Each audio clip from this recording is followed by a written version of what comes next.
Okay, so this lab is from R110 Elementary Chemistry, Experiment 2. And in this lab, we're going to learn some laboratory manipulations and use some of our equipment. So you'll familiarize yourself with the metric system of measurement, learn how to do conversions and dimensional analysis, use calibrated glassware, use a balance, and learn about the operation of a laboratory Bunsen burner. Okay, so part 1 for experiment 2 is we're just going to use a ruler. And you're going to measure the length and width of a page, okay, to the nearest 0.01 centimeters. So for example, this kind of measurement gives you right here the 0.01 measurement, or 0.1 millimeter. You're going to measure the length of your small test tube, and you're going to measure the length of your large test tube. And then after you do these measurements, you're going to work on conversions. So when you look at your lab packet, you'll see, for instance, on data report, after you read it, length of page, and you'll have this in centimeters, you'll have millimeters and kilometers, and you'll be asked to convert the length in inches. The only one that you're going to do in lab is the centimeters. So you're just going to be reading centimeters, and the rest will be conversions. So for instance, if you happen to say that the length of your page is 28.90 centimeters, note again that it's to the 0.01 centimeters. The others you're going to leave blank until we do our conversions. And you'll be finding all your conversions in tables 2.1 and 2.3 and appendix 2 of your textbook. So how do you do conversion? So you do conversion where the unit that you want to get rid of is on the bottom of your conversion unit, and the unit that you want is on the top. Okay, in this case, to go from centimeters to millimeters, you either know that there are 10 millimeters in a centimeter, or what's easier to do is if you know all your prefixes, again in tables 2.1 and 2.3, you can always go through your base unit, which is meters. So you can go from centimeters to meters, and then meters to millimeters. So you know, if you know your prefixes, you can go from centimeters to millimeters. Okay, same thing when you go from English to metric or metric to English. In this case, we know that this is exact. That's by definition now, that 1 inch is the same as 2.54 centimeters. So 28.90 centimeters is the same as 11.38 inches. And we'll go over in depth in the next lecture about how to do significant figures. Okay, so here's the length of your page. You're going to line up right here. You're going to line up here, the 0 mark for your centimeter side, and then you're going to read this side to get your length of the page. Okay, if you look close up, notice this is 27 centimeters, 28.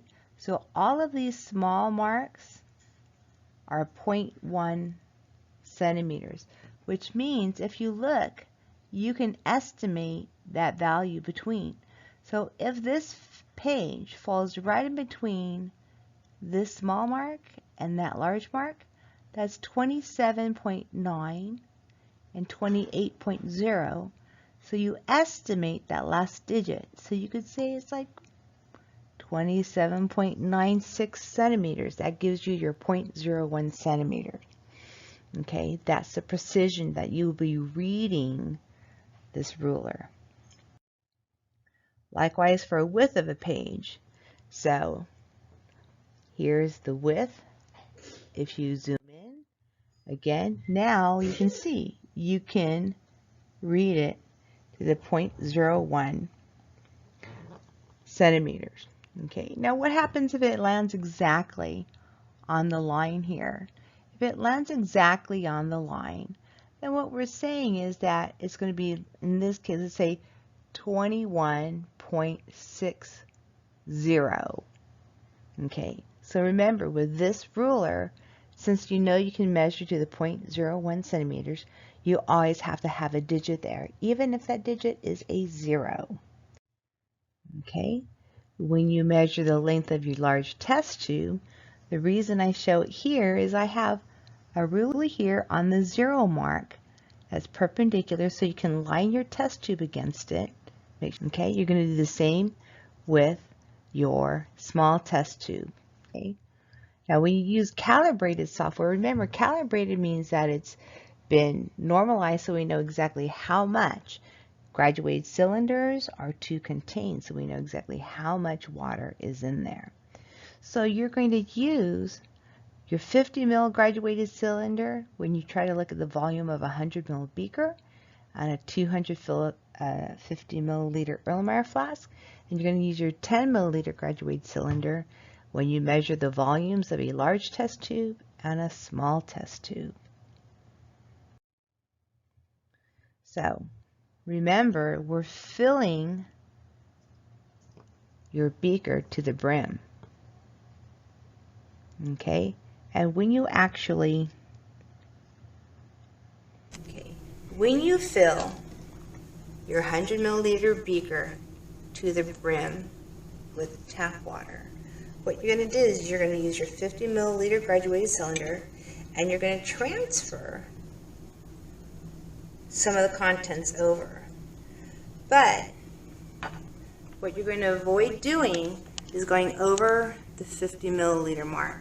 So I'm going to move over so you can read it.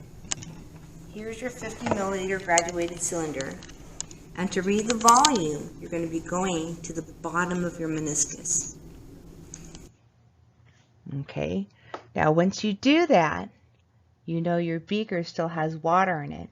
So once you read your volume here, you're going to empty it out and you're going to pour in a second portion, or aliquot that we call it, until you read it. Pour that out and you keep repeating this process until you get the full volume of water that's in your 100 milliliter beaker. The next thing you do is that when you do this, so in this case, you have 3 measurements. So you're going to read your first measurement, you're going to read your second measurement, and notice as it goes to the 0.1 milliliter. So in this case, 45, 46, 47, 48, and the bottom of the meniscus is right here. So this is about 48, let's say 0.5. So this volume of water in my graduated cylinder is 48.5 milliliters. So 48.5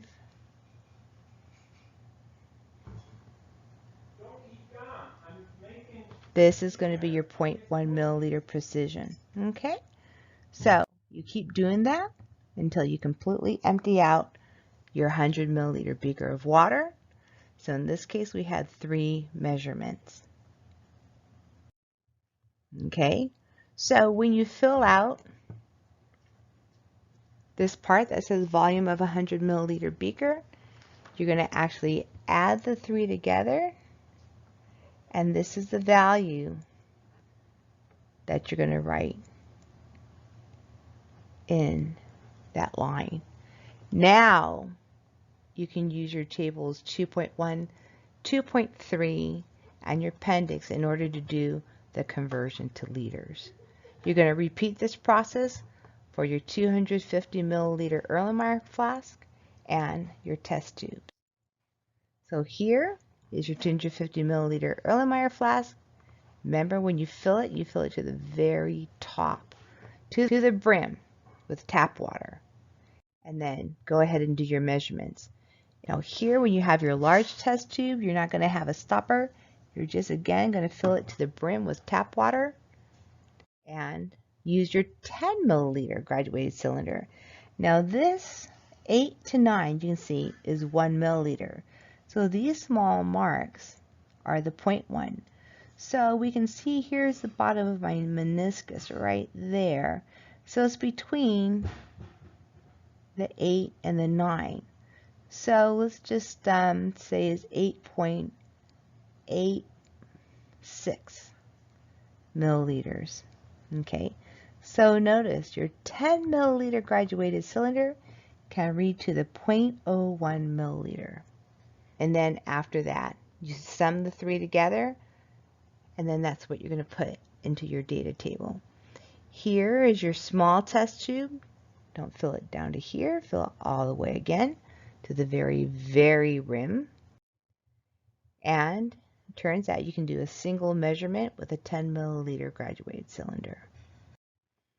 Okay, when we use the balance, how we use balance, we never put what we want directly on the balance. So never put your substance that you want to weigh directly on the balance. You're going to use a weigh boat, you're going to use a watch glass or a beaker or a small Erlenmeyer flask, but don't put it directly on the metal. You can ruin the balance that way. Okay, I'll give you an object to weigh. Make sure you record what the unknown is. Okay, so let's just go through an example. Okay, so now we're going to use a balance. So when you set up your balance, you're going to, after you turn it on, you're going to use this to turn it on, and you're going to use it to 0. The first thing you do is you never weigh anything outside of a weigh boat or a crucible or a glass beaker directly on your scale, because it can damage your scale, your balance. So what you're going to do is you're going to use a weigh boat, and once it's settled down, you're going to write down how much the weigh boat weighs. Okay, in this case, your weigh boat weighs 2.44 grams. Okay, and you don't round or anything, you just read what's directly off. You're going to be given an unknown sample. So in this case, record your unknown. It's going to be number 7, and it weighs exactly 59.00 grams. And that's what we're going to do, and then we're going to subtract the difference, subtract the two numbers, 59.00 minus the 2.44 grams, and that'll tell you exactly what the mass is of your unknown object.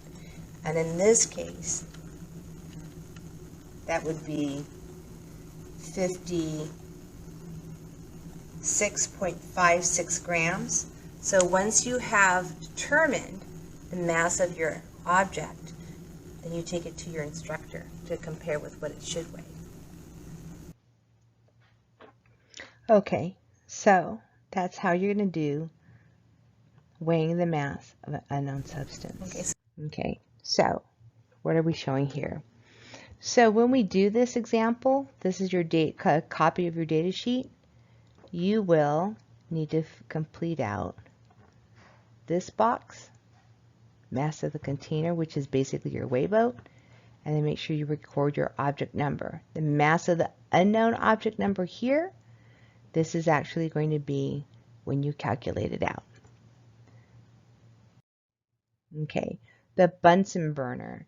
So I already gave you a series of links about how to use a Bunsen burner, and we'll go through and discuss that again.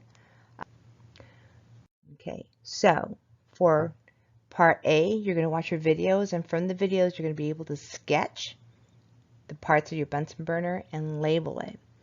For Part B, we'll work on that when we use the Bunsen burner for our labs.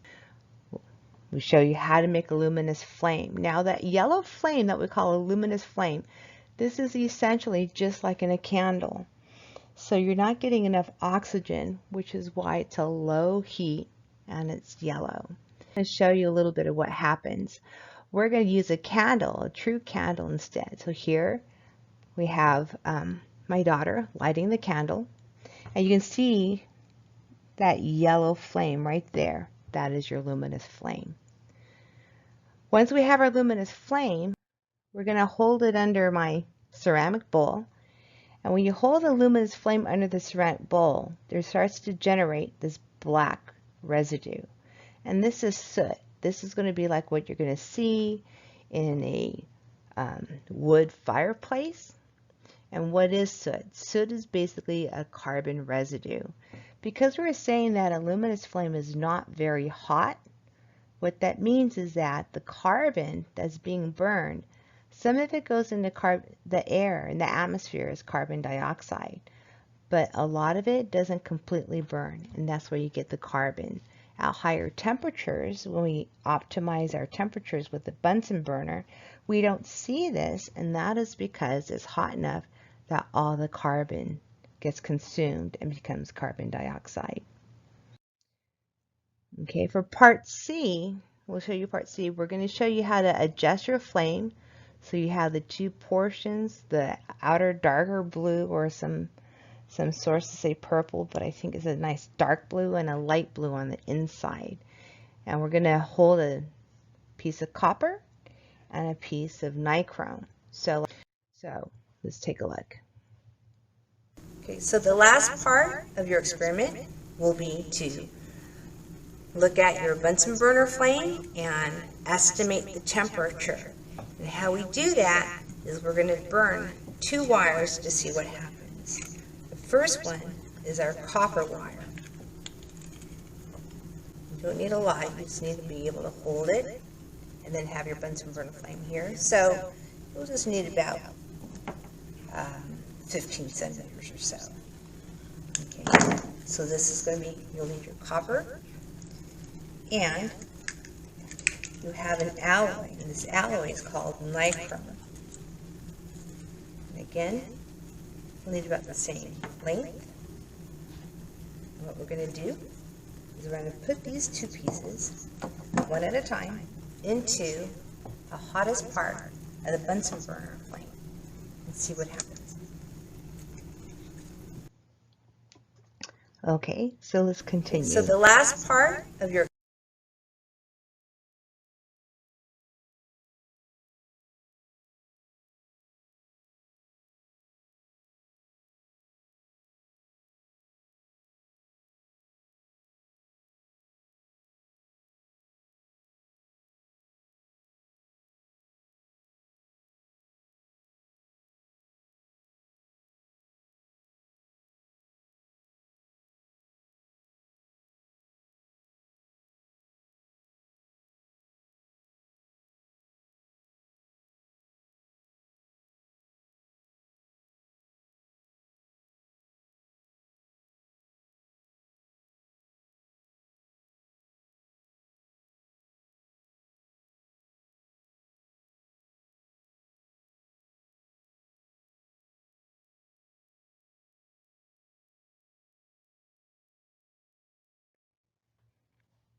When we use a Bunsen burner, remember, anything that's hot, always have an asbestos metal grill on your bench for anything that you do when you're working with hot objects.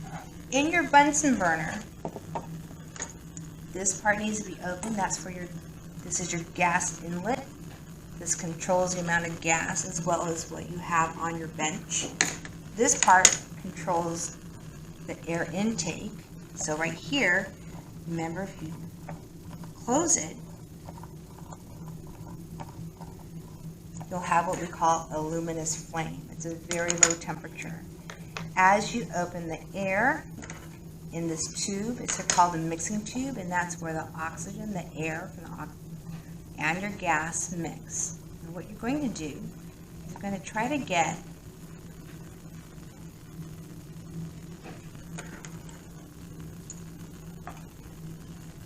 your air and your gas to mix so that you have an inside flame, this light blue, and an outer flame. Where is the hottest part of the flame? The hottest part of the flame is right here at the very tip of the inside blue. It's cooler up here. Okay? So when we do this, now that you've established you've got your Bunsen burner at its optimal setting, we're going to burn copper and we're going to burn nichrome. So this is my copper wire that we cut earlier, and you're going to place it right at the interior of the flame. And you can see it almost immediately burns into 2. So again, here's your copper, put in the top part of the flame, and immediately burns. Now let's go ahead and burn the nichrome and see what happens with our nichrome. So again, I'm going to put it at the top part of the inner blue, and you can see that it's turning red hot.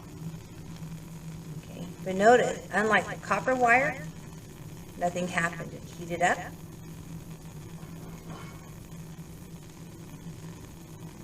But that's it. So what this tells you is that this flame is hot enough to melt copper, but not hot enough to melt nichrome. What do we do with this? Well, you're going to look up the melting point of copper on the internet. You're going to sketch the flame. So we already talked about the two parts of your flame. So you're just going to be focusing on the structure of your flame when it's optimal. You're going to indicate where the hottest part of your flame is, and then if you know the melting point of nichrome and you know the melting point of copper, you can determine the range in temperatures in degrees Celsius of your innermost flame.